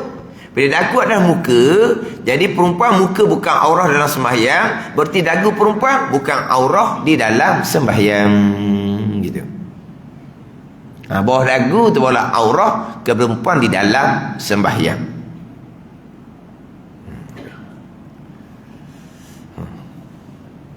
Kita buku ni panjang juga ni kitanya. Apa sakit yang tidak mampu menutup aurahnya, boleh solat mengikut keadaannya, dan solat tersebut sah serta tidak perlu diulang. Sekarang ni kalau solat setengah najis dalam mazhab Syafi'i, solat wajib diulangi, qada lah. Kalau solat serta dengan dalam keadaan berhadas kecil ataupun berhadas besar, solat tu wajib diulangi kemudian. Tiba-tiba solat dalam keadaan tidak menutupi aurah, solat tidak wajib diulangi. Kan syarat sah belaka tu kan. Suci dan najis syarat sah. Solat dan najis dia kena ulang kemudian. Suci daripada hadas kecil dan besar syarat sah. Dia tak mampu nak menyucikan daripada hadas kecil dan besar, solat tu kena ulang kemudian. Sebab apa? Suci dan najis syarat sah, kamu tak mampu nak sempurnakan. Suci daripada hadas kecil dan besar syarat sah, kamu tak mampu nak sempurnakan. Tapi syarat wajib kamu cukup, kamu kekal kewajipan, tapi kena qada kemudian. Menutupi aurah pun syarat sah juga. Tiba-tiba tak mampu menutupi aurah, solat tidak perlu diulang. Lain tu kan. Tengok dia yang keempat di bawah tu. Dilakukan kadang-kadang menghadap kiblat. Pesakit tak mampu menghadap kiblat boleh solat ke arah lain mengikut keadaannya. Tapi solat tersebut perlu diulang semula setelah sembuh menurut mazhab Syafi'i. Kena ulang solat. Dan di sembahyang dalam keadaan tidak menghadap kiblat. Pada di katil hospital tu tidak menghadap kiblat. Maka dia wajib kena ulang balik solat dia. Sebab apa? Sebab menghadap kiblat syarat sah. Pada masa kamu solat di hospital itu, kamu tidak menghadap kiblat, maka solat tu kena ulang semula. Sama dengan solat serta najis, sama dengan solat serta hadas kecil ataupun solat serta hadas besar. Jadi solat tanpa menghadap kiblat, solat tu kena ulang. Solat kadang-kadang tidak menutupi aurah, solat tak kena ulang. Nampak tak beza situ? Situ nampak beza. Dia syarat sah sembahyang yang lain, dia tidak ada qaid. Dia tidak ada qaid jika kuasa. Berbeza dengan syarat sah menutupi aurah jika kuasa. Dia ada qaid situ. Ni kalau kita ngaji bab syarat, dia ada jika kuasa. Dan kitab ni sebut kedok ni. Dan kitab Hidayatus Sibyan, dia tak ada sebut bab kuasa tak kuasa. Dia tak sebut. Di dalam kitab, kebanyakan kitab menutupi aurah jika kuasa, dia ada qaid. Ada kan ada qaid? Sebut qaid ni orang tanya pula. Qaid lah. Qaf ya dal, qaid. Qaid ni ada sangkutan dia. Menutupi aurah menjadi syarat sah jika kamu kuasa. Kalau kamu tak kuasa, kamu sembahyang dekat tidak menutupi aurah, sembahyang kamu sah dah, sebab kamu tidak kuasa. Ada qaid, ada jika kuasa. Berbeza dengan suci dan najis. Dia tak ada syarat sah sembahyang pertama, suci dan najis jika kuasa. Tak ada. Suci daripada hadas kecil dan besar jika kuasa. Tak ada syarat tu.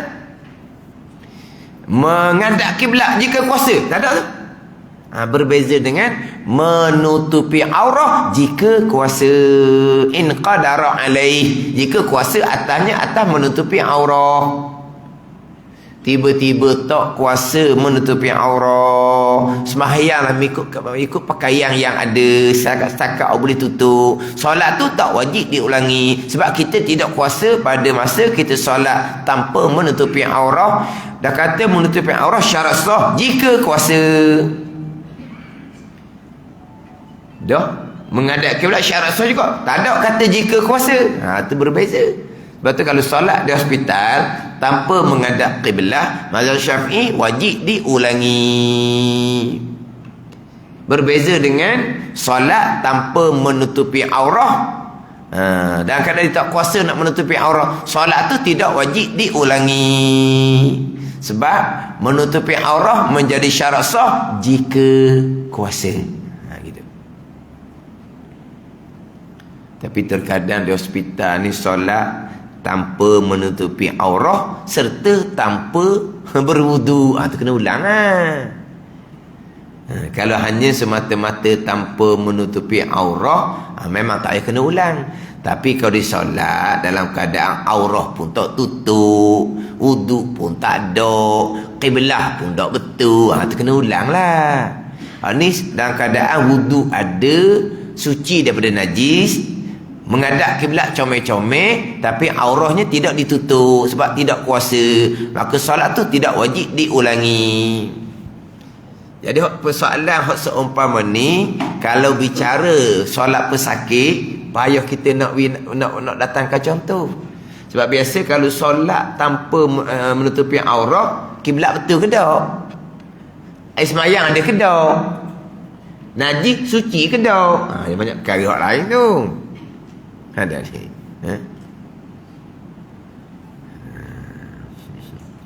Dia kalau ni, kalau nak contohlah menutupi aurah jika kuasa, hak tak kuasa, contoh kena takat. Kena takat. Masuk lokak di negara yang mana kena orang lelaki. Hanya pakai luar pendek saja. Kalau pendek saja. Lokak dia luar pendek saja. Dan lokak tu ada air. Tapi pakainya tak beri. Kalau kita kata tepat negara kafir lah kita kata. Siapa masa nak semayang, air dia ambil semayang.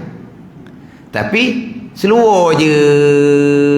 Kalau seluar selah, baju t-shirt selah tak apa dah.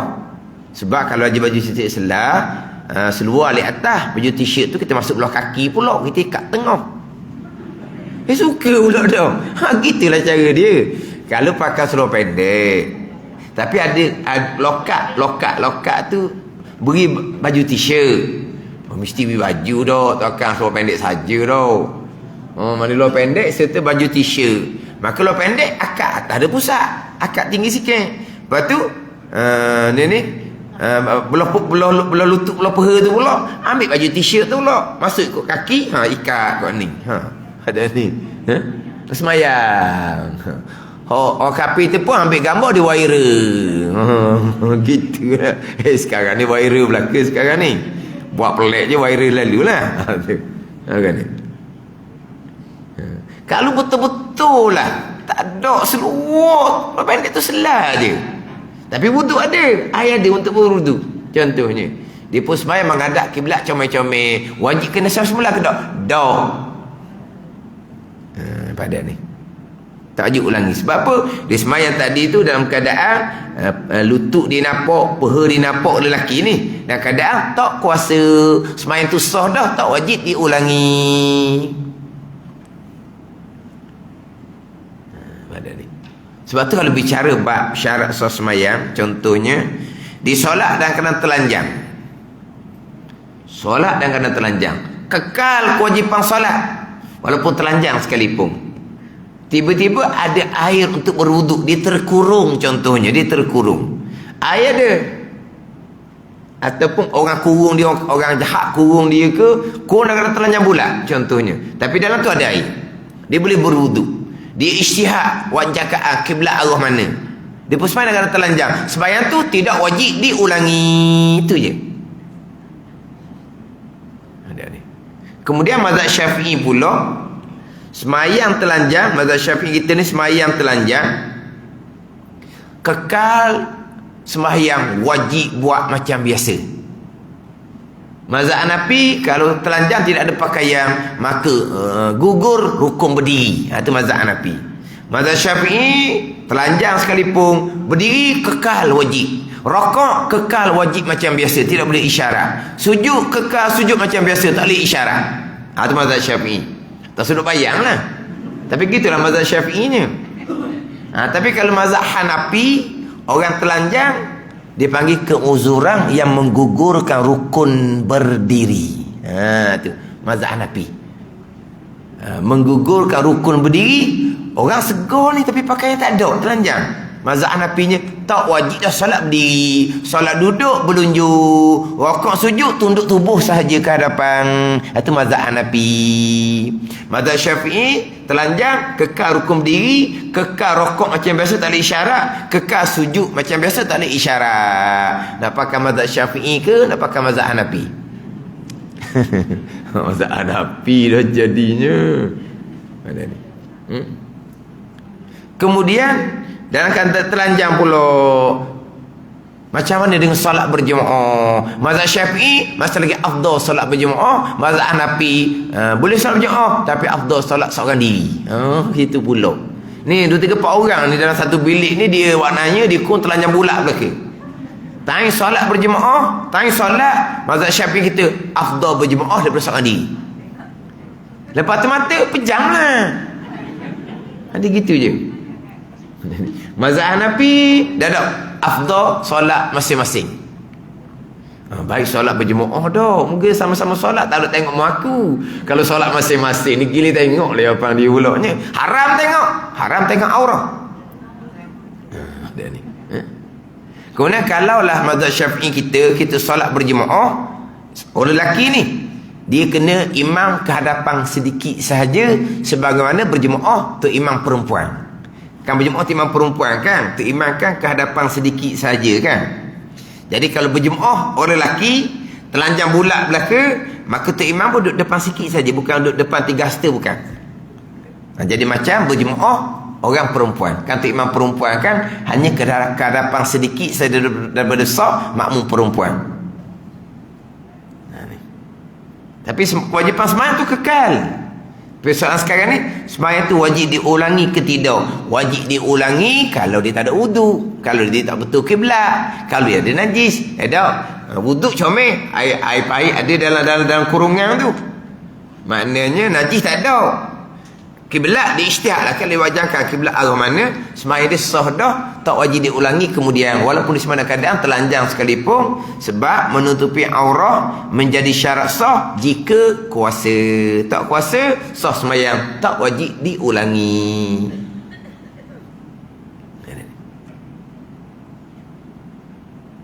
Telanjang pun kekal kewajipan. Oh ni setakat bapa dak sembahyang, kain dak sedap, baju dak sedap, seluar dak sedap, sehari dah pakainya dak sedap, dia kata. Jadi semayang tinggal semayang sedap. Nak semayang dak sedap sebab pakaian. Tapi tinggal semayang sedap. Pelik tu. Kalau betul-betul lah najis, ni baru najis ke tidak syak hukum suci pekau. Yakin najis, memang najis, maknanya memang tadi kena kencing, yakin najis. Nak semayang, air semayang boleh ambil macam biasa. Tiba-tiba pakai najis tu tak ada. Kalau air semayang ada najis tu boleh basuh lah, kita kata no. Kita katalah kalau kita kata dia air semayang pun tak ada dah, kira lah, maknanya dia tak boleh nak basuh najis, tak ada air contohnya. Dia semayang pun pakai tayamum dengan bulu tanah je contohnya. Maka bila di seluar dia ada najis, dalam mazhab Syafi'i tak boleh pakai seluar tu, dia kena buang seluar tu semayang telanjang bulat kalau tak ada pakaian lain. Itu hukum dia dalam mazhab Syafi'i kita. Dia dalam mazhab Syafi'i ni, dalam Syafi'i kalau hanya ada satu helai saja, ini kena musibah ni, ada satu helai saja, satu helai tu najis pada dia, tak nak semayang, kena buang satu helai tu, kena semayang telanjang bulat. Itu hukum pekor dalam mazhab Syafi'i. Ada ni. Jadi kalau kita tengok ajaran sesat mana ni, sebelum semayang pakai seluar, nak semayang buang seluar telanjang bulat. Pelik tu. Itu mazhab Syafi'i. Jumhur mazhab yang lain, kalau hanya ada sehelai pakaian saja najis, dia wajib kena pakai hak najis tu, tak ada telanjang. Itu 3 mazhab yang lain. Mazhab Syafi'i tak boleh. Kena buang pakaian najis tu. Semayang dengan telanjang, sah semayang tu, tak wajib diulangi. Dia gitu tu mazhab Syafi'i kita. Ini cerita hukum ni. Ini cerita bab syarat sah menutupi aurah. Dia hanya ada sehelai saja kain. Sama ada dia menutupi aurah semayang atas tempat najis, kalau tempat tu najis, ataupun selai tu dia buat hamparan. Bila dia buat hamparan, dia semayang tak kena tempat najis tapi dia telanjang. Mazhab Syafi'i wajib pergi telanjang daripada semayang atas tempat najis. Itu mazhab Syafi'i kita. 3 mazhab yang lain pilih tutup aurah walaupun tak paksa semayang atas tempat najis. Itu mazhab Syafi'i dah. Dia penting pada suci dan najis daripada menutupi aurah, sebab menutupi aurah ni menjadi syarat jika kuasa. Sekadar kuasa dah tu telanjanglah semayang ni. Itu mazhab Syafi'i. Orang yang tidak ada pakaian semayang dah keadaan telanjang, ada orang yang nak beri kain ke dia, tak wajib terima. Kalau orang nak beri kain ke dia, pinjam, wajib terima. Kalau beri betul, tak wajib terima. Kalau beri pinjam, wajib terima. Kalau dia beri betul-betul, tak wajib terima. Nak terima, terimalah. Tak wajib terima sebab apa? Sebab besar ungkitan kemudian. Maruah kita mana? Maruah kita akan jatuh. Ingat baik mu, masa itu mu telanjang itu akui baju kamu selah, kain ke selah pada ni. Tapi kalau dia hanya pinjam, wajib terima. Sebab kalau dia ungkit, hari itu masa kamu nak semayang, saya pinjamkan kain pada kamu. Alah, pinjam, pulang balik dah kan. Boleh lawang tu. Ni hukum pekor. Hukum pekor. Dan perkara ni boleh berlaku semayang dalam keadaan tanpa menutupi aurah. Kan pernah berlaku ketika kena musibah tu kan, banjir. Tak ada, tinggal selas pinggang, habis licin. Semayang dia comel, wuduk ada, air banyak, ngadap kiblatnya comel. Ni orang perempuan lah ni, tapi dia menutupi auranya tak sempurna. Dia pun semayang subuh contohnya, semayang dia tak wajib diulangi. Itu je. Dan dia malam tu kena banjir, habis ni, harta benda habis. Macam pernah berlaku di Kelantan tu. Maknanya dia tinggal selas pinggang. Jadi masa dia tidur malam tu, memanglah dia tak tudung kepala dah apalahnya. Sedar-sedar rumah nak anyuk dah, nak cari tudungnya. Dia mana terjun lagi lah jadinya. Jadi mana terjun keluar tu, maknanya setakat baju kain je ada. Tu pun nasib baik ada. kalau tidur telanjang pula, Assalamualaikum, lagi telanjang lah jawapan dia. Ada ni. Maknanya keluar tak ada tudung. Tak nak semayang, dia semayang setakat mana dia mampu tutup. Semayang dia tak wajib diulangi. Itu je. Kau tengok kan ada orang perempuan sapa ke tudung dengan plastik lah, dengan hak sebelum bantuan sapah tu. Dia tudung dengan plastik, tudung dengan, ikut dia jumpa. Ikut dia jumpa. Guni tak guni, ketah tak ketah apa. Dah dia lari selas pinggang. Mana dia tengah tidur, tiba-tiba sedar-sedar rumah nak dihanyut oleh air, memang dia kena terjun gitu je. Jadi akhirnya kain ada, baju ada, tapi belah kepala tak ada. Kalau kita kata subuh nak semayang subuh, okeylah, air ada untuk berwuduk. Dia menghadap kiblat comel-comel. Tapi semayang dia tu kepala tak tudung tu aurah bagi perempuan. Semayang sah, tak wajib dia ulangi sebab dia tidak kuasa. Dia gitu. Tu berkaitan dengan syarat menutupi aurah. Tinggal yang keempat pula dilakukan dalam keadaan menghadap kiblat. Kita 2 kitab, berapa minggu dah 2 kitab kita ni. Tauhid dengan bab panduan bersuci bersolat bagi pesakit. Wallahu a'lam. Bismillahirrahmanirrahim. Alhamdulillahirabbil alamin. Wassalatu wassalamu ala sayyidil mursalin wa ala alihi wa sahbihi ajma'in. Allahumma iftah alaina futuhal arifin. Allahumma allimna ilma akdamin wa fahimna famas sabiqin warzuqna ruqat talibin. Allahumma zidna ilman wa alhiqna bis salihin. Wa sallallahu ala sayyidina Muhammadin wa ala alihi wa sahbihi wa sallam. Walhamdulillahi rabbil alamin.